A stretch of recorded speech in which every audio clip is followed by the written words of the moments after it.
La elección presidencial de 1958 en Chile fue una de las más reñidas del siglo XX, con 5 candidatos principales en competencia.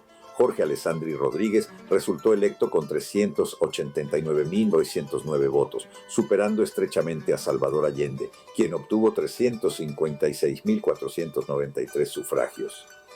Alessandri fue apoyado por los partidos conservador, liberal y sectores independientes de derecha, aunque su triunfo no se atribuyó exclusivamente a estas colectividades, ya que sus votantes se extendieron más allá de esos bloques tradicionales.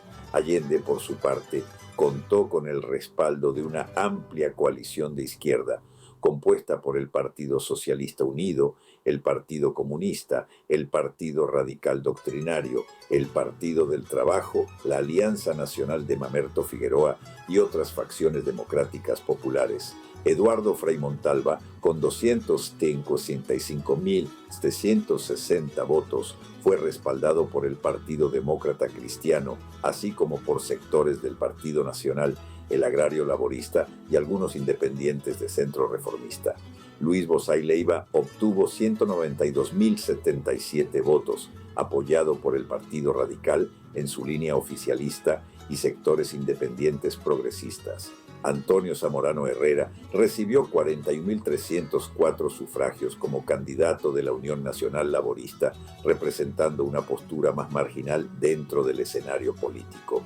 También existió una candidatura no formalizada del general Abdón Parra Ursúa, respaldada por un grupo de suboficiales del ejército, pero que no logró inscribirse oficialmente. Finalmente, Jorge Alessandri Rodríguez asumió la presidencia de Chile para el periodo 1958-1964 en un contexto de alta fragmentación política y marcada competencia entre las distintas corrientes ideológicas del país. Pese a su victoria, la elección no tuvo un mayor impacto o resonancia dentro de las Fuerzas Armadas, donde la mayoría de la oficialidad se mantenía ajena a la contingencia política. De hecho, los oficiales rara vez ejercían su derecho a voto debido a traslados frecuentes por la ley o la barría, que les entregaba el control del proceso eleccionario. Alessandri, conocido por su perfil independiente y su aversión hacia los partidos políticos, generaba adhesiones en los uniformados. Este no sentía un gran aprecio por ellos, posiblemente influenciado por los recuerdos familiares, ya que su propio padre, siendo presidente, fue expulsado de la moneda en 2 ocasiones por las Fuerzas Armadas. Los eventos ocurridos en la década de 1920, donde su familia fue perseguida y él mismo detenido, le causaron una profunda impresión y un proceso de postración físico-psíquica del que no se recuperaría del todo. Pese a estos antecedentes personales, durante su campaña había declarado que las Fuerzas Armadas eran la mejor garantía de la integridad nacional y la columna vertebral de un gobierno democrático. En el Ministerio de Defensa, siguiendo una práctica anterior, nombró a un civil, Carlos Vial Infante, un ingeniero civil y amigo personal. A este le tocaría una difícil labor, con la intención del presidente de reducir los gastos en el presupuesto de las Fuerzas Armadas. Apenas asumió la presidencia, Jorge Alessandri dejó claro que la defensa no estaría entre sus prioridades. Con una visión abiertamente pacifista en política exterior, apostó desde el primer día por la vía diplomática para resolver los conflictos vecinales. Armonía sin dobleces ni reservas, prometía, especialmente respecto a los países limítrofes. Su lógica era simple pero ambiciosa. En un continente donde el subdesarrollo era la norma, gastar en armas era una contradicción frente al ideal del progreso. Así lo dejó ver en 1959, cuando se reunió con el presidente argentino Arturo Frondizi en Mendoza, fortaleciendo vínculos de amistad y sellando la llamada Doctrina Alessandri, una propuesta de desarme continental que luego reforzaría en su discurso presidencial de 1960. Allí, denunció la paradoja de aspirar a una vida pacífica mientras se invertían fortunas en armas y llamó a una razonable reducción basada en el equilibrio. Sin embargo, su apuesta por la paz tuvo un costo interno. Aunque Alessandri insistía en que no desconocía el rol esencial de las Fuerzas Armadas ni el deber del Estado de equiparlas adecuadamente, lo cierto es que su política de austeridad golpeó con fuerza la moral militar. El presupuesto de defensa entró en una espiral descendente, afectando tanto a los planes de modernización como a las condiciones del personal. Los avances, si los hubo, se debieron más al esfuerzo individual de los comandantes en jefe que al respaldo estatal. La mayor parte del equipamiento llegaba desde Estados Unidos a través del Programa de Asistencia Militar, PAM, que desde 1952 entregaba lo justo y necesario, sin tratar a Chile con especial deferencia frente a sus vecinos. Eso sí, el esquema permitía al gobierno evitar destinar fondos propios, aunque generaba roces constantes entre las tres ramas de la defensa, cada una compitiendo por una tajada mayor del menguado presupuesto. Durante el gobierno de Alessandri, el presupuesto militar entró en una sostenida fase de contracción. Del 27% del gasto nacional en 1945 se redujo al 10% en 1964. Los comandantes en jefe luchaban por mantener la moral y la operatividad, pero los avances en las condiciones del personal fueron escasos, los reajustes salariales insuficientes y las discusiones con el Ministerio de Hacienda para frenar el deterioro de sueldos y pensiones se volvieron rutina. La situación rayaba en lo indignante. Un oficial de la FACH confesaba que ganaba menos que un taxista. En un intento de modernizar la estructura de seguridad nacional, se creó en 1960 el Consejo Superior de Seguridad Nacional, CONSUSENA, y la Junta de Comandantes en Jefe, pero fueron poco más que instancias decorativas. Alessandri rara vez los convocaba, y los altos mandos tenían poca capacidad de influir en las decisiones estratégicas del Ejecutivo. La subordinación del poder militar al civil estaba profundamente arraigada en la institucionalidad de la época, reafirmada por la Constitución de 1925 y la Ley de Seguridad Interior del Estado de 1958.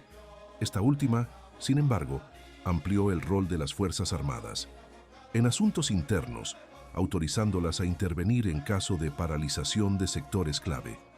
Así ocurrió en 1962, cuando el ejército reprimió un paro ilegal en la población José María Caro, con un saldo trágico de 11 muertos. Alessandri defendió públicamente la legalidad de la acción, pero el episodio marcó un difuso y preocupante cruce entre seguridad interior y defensa nacional. Pese a su profesionalismo e incluso su heroico actuar tras el terremoto de 1960, las Fuerzas Armadas vivían un reconocimiento ambiguo. Gozaban de respeto ciudadano, pero eran objeto de desprecio en algunos sectores políticos e intelectuales, donde se tildaban sus ejercicios de juegos infantiles y a los uniformados de parásitos sociales. La relación de Alessandri con los mandos fue correcta, aunque distante, lo que se interpretó como frialdad o desdén. El 22 de mayo de 1960, Chile se enfrentó a un desafío sin precedentes. El terremoto de mayor magnitud jamás registrado a nivel mundial, alcanzando 9.5 grados Richter, que golpeó con devastadora fuerza la zona sur, particularmente Valdivia, dejándola en un aislamiento casi total. Como si fuera poco, un maremoto con olas de hasta 9 metros barrió las costas entre Concepción y Chiloé, cobrándose la vida de 10.000 personas y dejando a miles más damnificadas. Ante este cataclismo nacional, las Fuerzas Armadas no dudaron un segundo. Concurrieron de inmediato y de manera masiva a socorrer a la comunidad, ganándose un amplio y merecido reconocimiento tanto de la población como de las autoridades. El ejército demostró su capacidad de adaptación, deteniendo sus actividades de instrucción para dedicarse por completo a la ayuda humanitaria.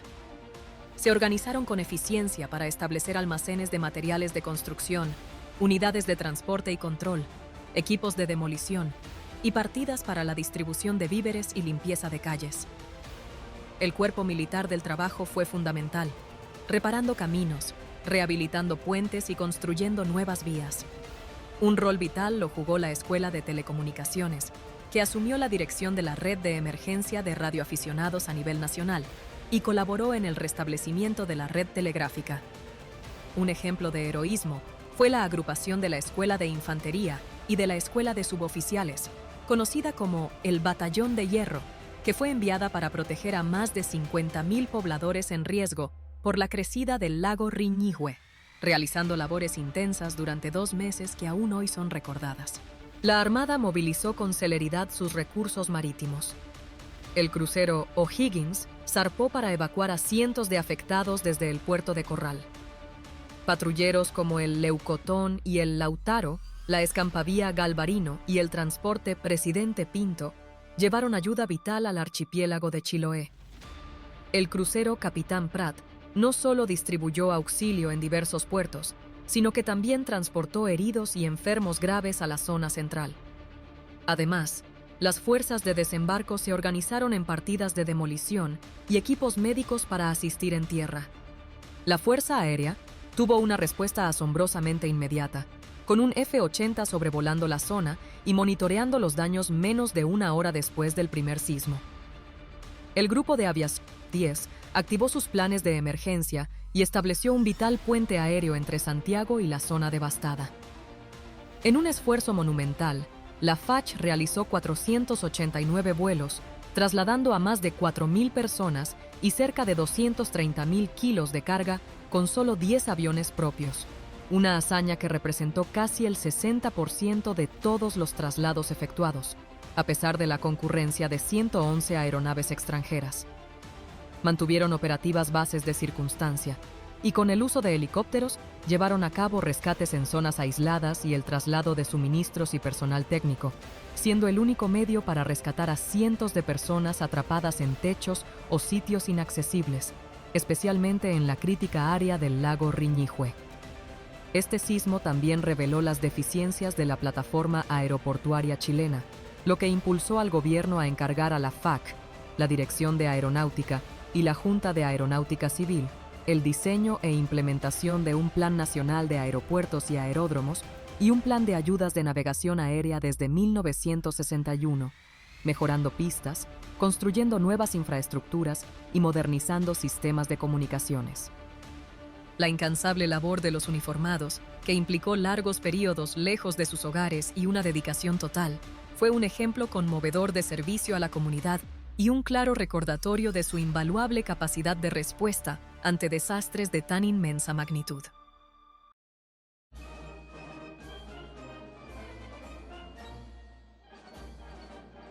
El mando institucional recayó inicialmente en el general de división René Vidal Merino. Semanas después asumió el general de división Óscar Izurieta Molina, quien se mantuvo en el cargo durante casi todo el periodo.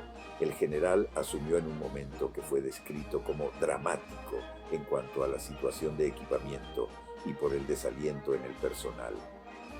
Su fuerte personalidad y la escasa intervención política en los asuntos militares sirvieron de freno a las inquietudes internas.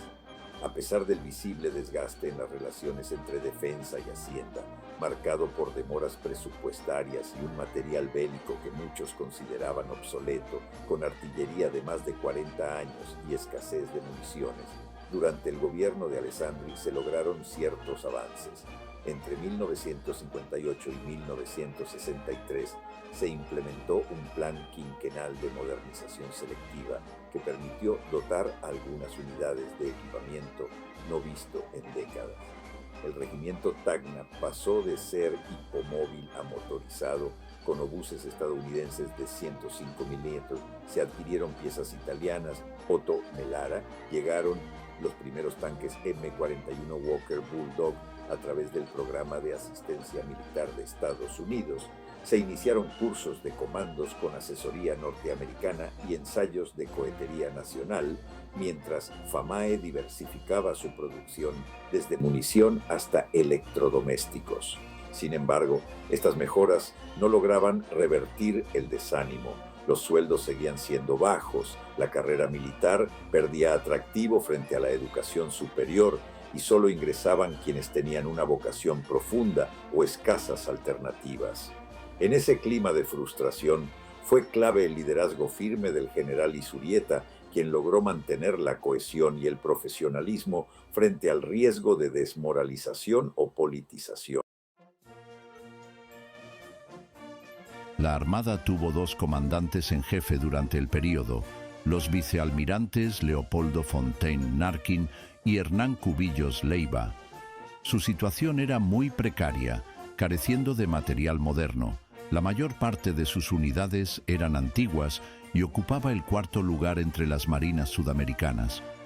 Los dos destructores antiaéreos, Williams y Riveros, mandados a construir en Gran Bretaña en 1955, recién llegaron en 1960 y 1962, respectivamente, debido a dificultades económicas del gobierno para los pagos. Recibió en préstamo de Estados Unidos dos submarinos usados, el Thompson en 1961 y Simpson en 1962, y dos destructores tipo Fletcher, Cochrane y Blanco Encalada el mismo año. Aunque útiles, su uso bélico estaba restringido al escenario de un conflicto hemisférico, lo que limitaba su aplicación en un peligro vecinal. Para la reconstrucción post-terremoto de 1960 se obtuvieron varias barcazas y los remolcadores Yelcho y Janequeo, además de un dique el Mutilla. En 1962 se encargó la fabricación de 4 torpederas al astillero Bazán en España, diseñadas en Alemania. Asimismo se creó ASMAR, Astilleros y Maestranzas de la Armada, en 1960, una empresa autónoma del Estado para la construcción, reparación y mantenimiento de unidades navales. Hubo también avances organizativos como la descentralización de procesos, la creación de la Comandancia de Aviación Naval y la transformación del Cuerpo de Defensa de Costa, en el Cuerpo de Infantería de Marina, con énfasis en operaciones anfibias. Durante el gobierno de Alessandri, la Armada chilena vivió años marcados por la frustración y el deterioro institucional, pese a la cordialidad personal entre el presidente y los altos mandos. Buques envejecidos, artillería obsoleta y escasez de recursos dibujaban el panorama. La falta de fondos hizo que incluso el viaje de instrucción de la Esmeralda en 1959 se redujera a aguas nacionales, algo inédito. El malestar no tardó en filtrarse en la disciplina interna. Entre 1958 y 1961 se produjeron actos de indisciplina colectiva en unidades como el Prat y la Escuela de Ingeniería Naval, con grupos de marinos negándose a almorzar o a asistir a clases. Aunque se identificó la acción de agitadores extremistas, el fondo del problema era más profundo: descontento por malas condiciones, desatención del Estado y temor por el debilitamiento del mando. El vicealmirante Hernán Cubillos, inquieto, emitió en 1963 una directiva para enfrentar eventuales actos de insubordinación. El balance final dejó una sensación amarga: una armada orgullosa, pero empobrecida, disciplinada, pero desilusionada, navegando sin una brújula clara en la defensa nacional. En la Fuerza Aérea, inicialmente el mando lo ocupó el general del aire Diego Barros Ortiz, nombrado en 1955 por el presidente Ibáñez. Fue reemplazado por el general Eduardo Jensen Franke recién en 1961. En el periodo de Alessandri se adquirieron 8 aviones a reacción T-33 y más tarde se recibieron 32 aparatos Cessna T-37 estadounidenses a reacción, que se utilizaron como aeronaves de instrucción de vuelo en la Escuela de Aviación. La necesidad de entrenamiento era considerablemente mayor debido a la tecnología del nuevo material, requiriéndose incluso el reentrenamiento de pilotos más antiguos. En 1959, la Fuerza Aérea solicitó ser eximida de enviar a retiro a sus oficiales, dada la crítica situación de personal y la necesidad de todos ellos para funcionar. Al igual que en la Armada, se registraron incidentes de indisciplina colectiva, como la ocurrida a mediados de 1960 en el Grupo Nemo 7. Los oficiales percibían que sus salarios eran una vergüenza, lo que generaba un sentimiento de falta de compromiso del gobierno con sus fuerzas armadas. Si bien se toleraba el pensamiento político individual, no se aceptaban las ideas comunistas o marxistas socialistas. El conflicto del Lauca fue el principal episodio de tensión entre Chile y Bolivia durante el gobierno de Jorge Alessandri. El desencadenante fue el desvío de parte del caudal del río Lauca, nacido en territorio chileno, hacia zonas agrícolas del Valle de Azapa, lo que Bolivia consideró un uso unilateral de un recurso hídrico compartido. Tras infructuosas gestiones diplomáticas, Bolivia rompió relaciones con Chile en abril de 1962 y denunció el hecho ante la OEA, aunque sin éxito en activar el TIAR. Se produjeron incidentes violentos en La Paz, incluyendo ataques a la Embajada de Chile, la residencia del agregado militar y el domicilio de un secretario diplomático, así como la quema de banderas chilenas. La reacción del gobierno chileno fue firme. Se decretó estado de alerta en la frontera norte y se desplegaron unidades del ejército y carabineros para proteger las obras de irrigación, prevenir sabotajes y disuadir cualquier incursión. El ejército ya tenía presencia en la zona. En 1957 se había creado una subjefatura zonal del Cuerpo Militar del Trabajo en Arica, basada en una compañía de ingenieros del regimiento Rancagua. Esta unidad estaba desplegada en Chapiquiña con la misión de apoyar la construcción del canal de riego. Esta recibió la orden de proteger la Bocatoma y el canal construido. Desarrolló instrucción de combate y fue dotada de material de guerra moderno, incluyendo fusiles SIG, ametralladoras Rheinmetall y lanzacohetes Intalasa recientemente adquiridos. El regimiento Rancagua también desplegó en Putre una compañía andina y una batería de artillería de montaña como medida de prevención. La primera división reforzó el regimiento Calama con una sección de ingenieros del regimiento Atacama, desplegando la mayoría de sus medios en la frontera. El Memorial del Ejército se encargó de difundir los orígenes y alcances de la crisis al interior de la institución. El gobierno dispuso además que carabineros de la prefectura de Arica, junto con 200 hombres adicionales de Santiago, se desplegaran en el sector. Se distribuyeron en piquetes en localidades como Caquena, Parinacota, Tambo Quemado y Guayatire. Esta misión duró 3 meses. Con el triunfo de la Revolución cubana y el avance del marxismo en América Latina, las Fuerzas Armadas chilenas siguieron con atención el nuevo escenario ideológico. Aunque Estados Unidos intensificó la cooperación militar bajo la Alianza para el Progreso, Chile recibió escasos beneficios. De todos modos, el anticomunismo ya estaba profundamente arraigado en la mentalidad castrense, que rechazaba tajantemente cualquier ideología totalitaria o injerencia política. En vísperas de las elecciones de 1964, el ambiente estaba cargado. La oficialidad veía en Eduardo Frei Montalva una alternativa moderada frente al avance de la izquierda. Muchos uniformados, como el general Fernando Matei, votaron por él con la esperanza de vientos frescos para un país empantanado. El historiador Gonzalo Vial resumió con crudeza la política militar de Alessandri. Fue sabio al respetar la autonomía militar, pero indolente ante sus necesidades. La mudez obediente de los militares, sostenida por la Constitución, oscurecía señales de peligro. El presidente quizás no entendía o no quería entender que los vientos de rebelión ya estaban soplando.